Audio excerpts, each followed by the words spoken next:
The stars above the planet Zara had never looked more distant. Once, the galaxy had been a united front, a thriving network of civilizations bound by mutual interest and diplomacy. The Galactic Alliance, forged in the aftermath of countless wars, was a symbol of cooperation, a diverse coalition of species working together to maintain order. The Zarans, the proud reptilian warriors, had long been its fiercest defenders, while the Alvians, with their telepathic connection, acted as its spiritual guides, and the Mithar, a technologically advanced but peace-loving race, ensured that the fabric of the galaxy's trade and peace never frayed. But that peace was gone now. The Azkarian Empire, a ruthless and brutal force bent on galactic domination, had swept through the galaxy with terrifying efficiency. Led by Emperor Vordak, a calculating and cold ruler who relied on his army of genetically engineered soldiers, the Azkarians had shattered the fragile harmony between the galactic powers.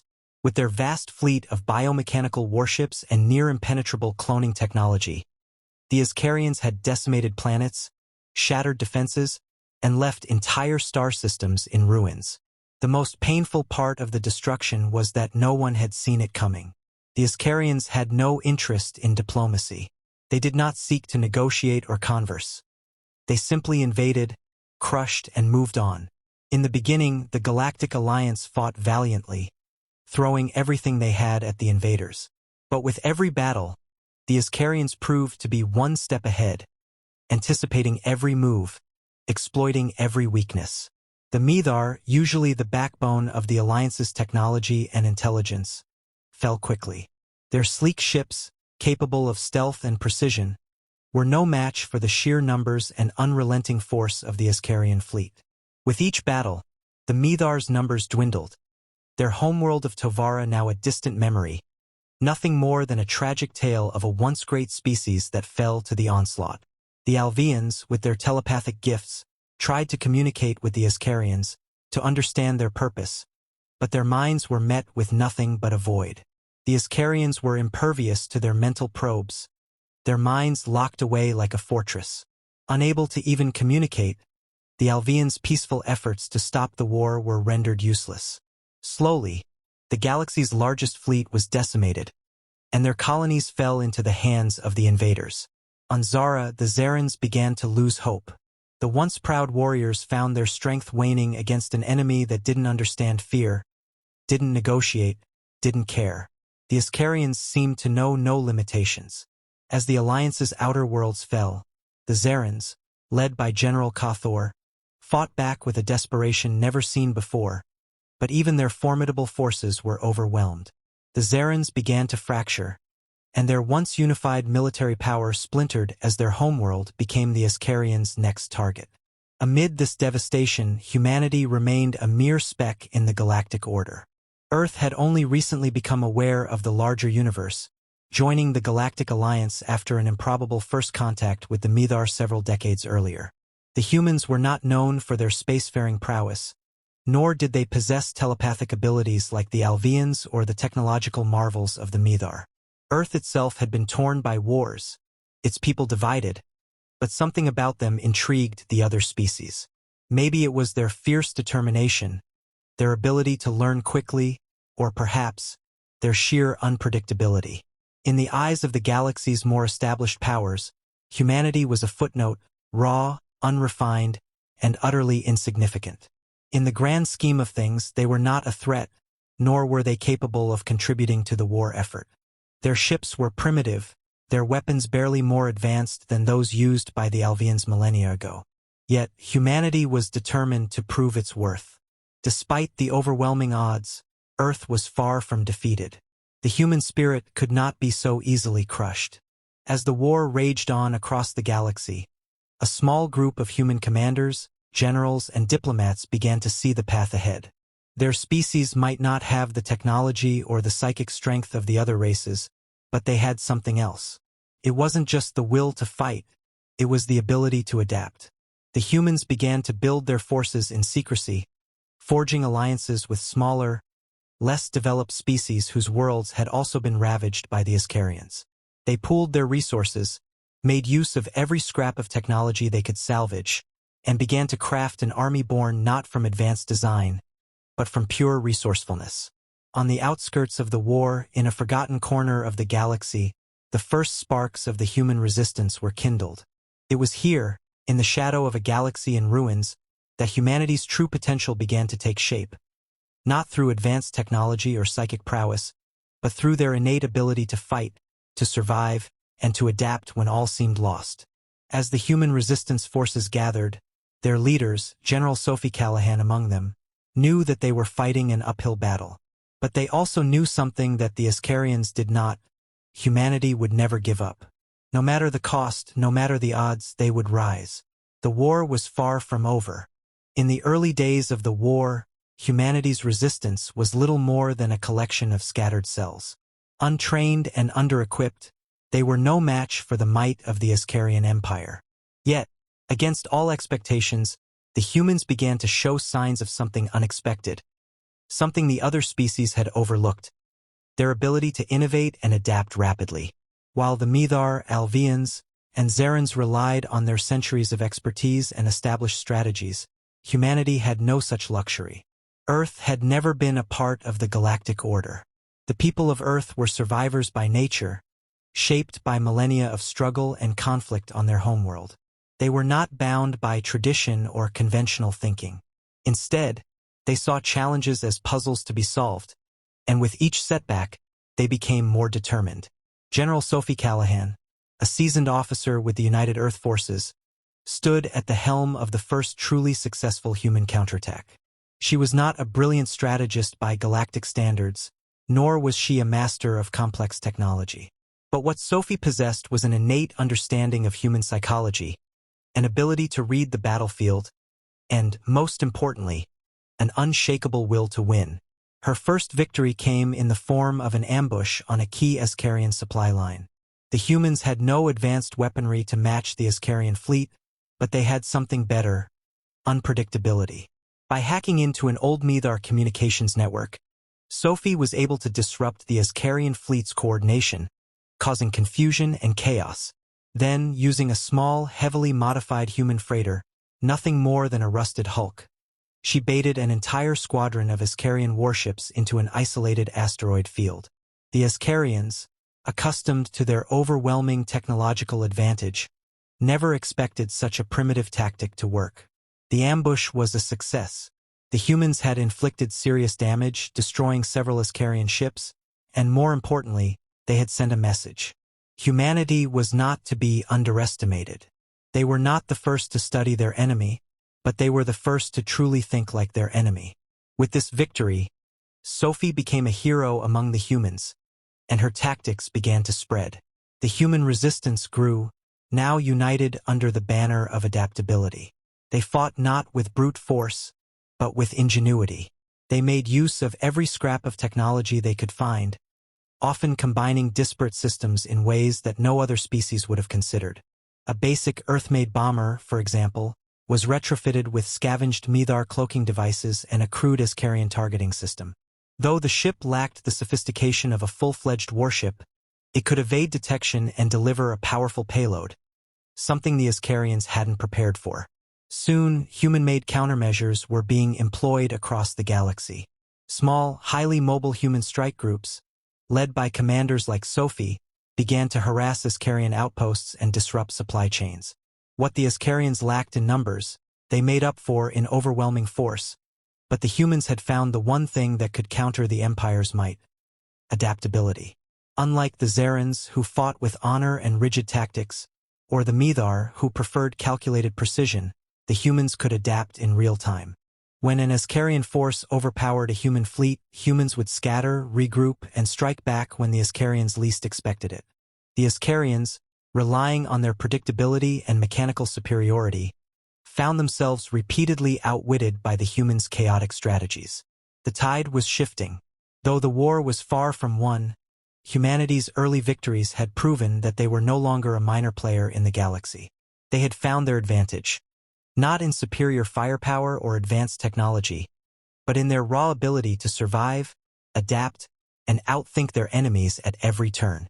The Azkarians had made one critical mistake. They had underestimated humanity. and now they were paying the price. As the war raged on, the human resistance had begun to coalesce into a formidable force, built not just on the strategic genius of leaders like General Sophie Callahan, but also on a growing sense of unity that transcended their individual species and national identities.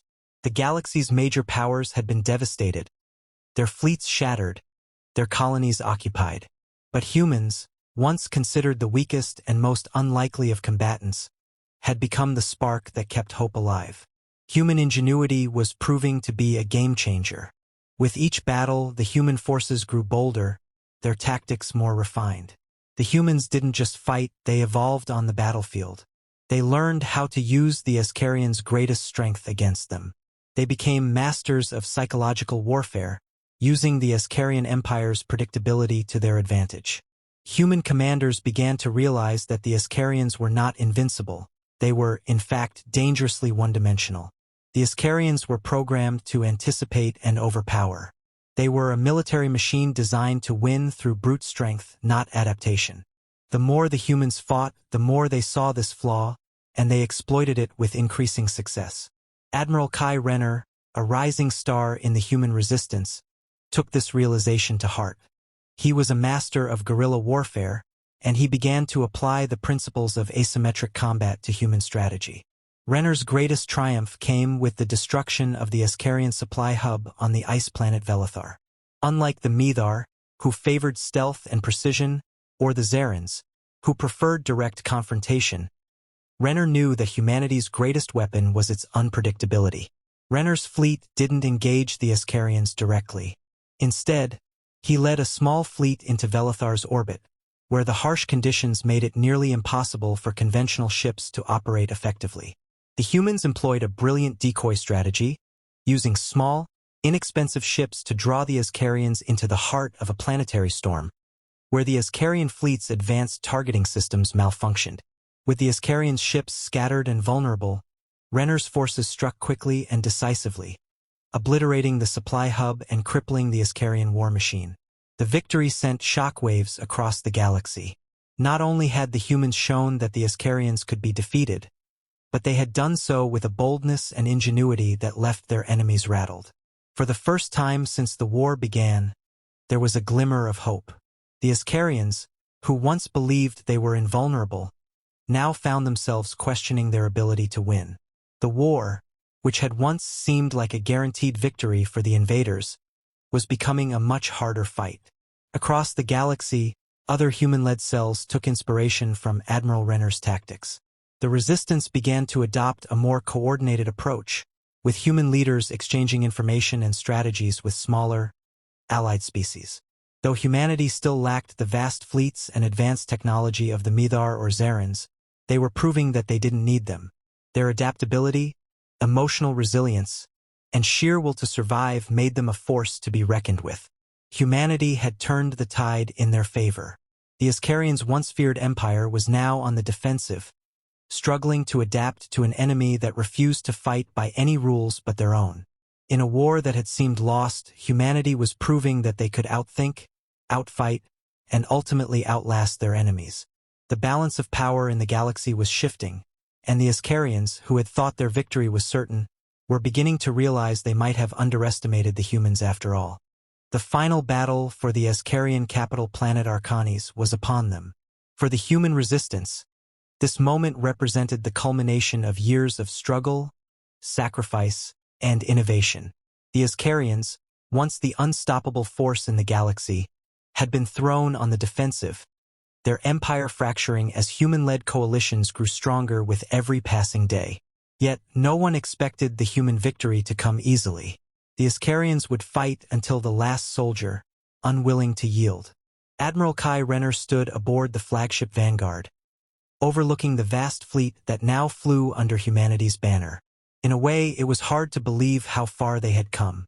Once scattered and disorganized, humanity's forces now numbered in the hundreds of thousands, their fleets bolstered by alliances with smaller species whose planets had been ravaged by the Azkarian Empire.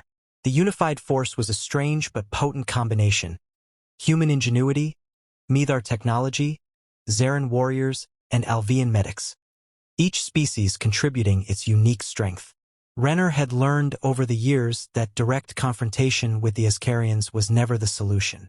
Instead, it was about manipulating their overconfidence, exploiting their rigid, predictable military tactics. His fleet was still small compared to the full might of the Azkarian Empire, but it was fast, nimble, and highly mobile. The humans had mastered the art of surprise, and this battle would be no different. As the vanguard dropped out of warp, Arcanes loomed ahead, a planet bathed in the harsh red light of its sun, surrounded by a defensive perimeter of Azkarian warships. For the Azkarians, this world was their heart. It was where Emperor Vordak commanded from his citadel, the symbol of his power. If the humans could take Arcanes, the Azkarian Empire would be crippled beyond recovery. Renner's strategy was simple: disrupt the Azkarians' command structure and create chaos within their ranks. While the bulk of the fleet engaged the Azkarian forces in a frontal assault, Renner's flagship led a small strike team to infiltrate the planet's surface and strike directly at the heart of the Empire, the Imperial Palace where Vordak himself resided. The battle above Arcanes raged as human ships, cloaked and maneuvering with uncanny precision, darted through the Azkarian defenses, launching pinpoint strikes on key facilities. Meanwhile, Renner's team, led by General Sophie Callahan, descended to the surface, moving through the shattered remains of an ancient city, cloaked in dust and smoke. They were on a mission to capture Vordak and dismantle the leadership of the Azkarian Empire once and for all. On the ground, Callahan's forces encountered fierce resistance, but nothing they hadn't prepared for. The Azkarian forces, overwhelmed by the sheer audacity of the attack, struggled to adapt. Callahan, having witnessed human soldiers fight with unmatched resilience, had no doubts. They pushed forward, taking out key Azkarian commanders and infiltrating the palace's defenses. In the capital's central hall, Callahan confronted Emperor Vordak. The battle was swift but brutal. Vordak, a towering figure, clad in his genetically enhanced armor, was a formidable opponent.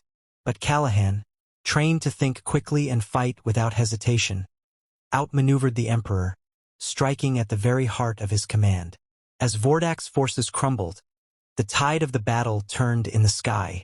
The Azkarians, leaderless and disoriented, faltered. Renner's fleet, now bolstered by the disruption on the ground, broke through the remaining Azkarian ships with newfound ferocity. Their technological superiority, once their greatest strength, was now their greatest weakness. They couldn't react in time, couldn't adapt to the humans' relentless assault. By the time the sun set on Arcanes, the Azkarian Empire had been broken. Emperor Vordak was captured, his forces shattered. The humans, with their allies, had secured the final victory. The war that had seemed lost was now over. As Renner looked out over the wreckage of the Azkarian fleet, he felt a strange sense of calm wash over him. The galaxy, once teetering on the edge of destruction, now had a new future, one shaped by the unyielding will of the humans who had refused to be defeated. Humanity had done it. Against all odds, they had turned the tide and claimed victory. No longer the underdogs, they were now the beacon of hope for a galaxy that had once underestimated them. The war was over, but the future had just begun.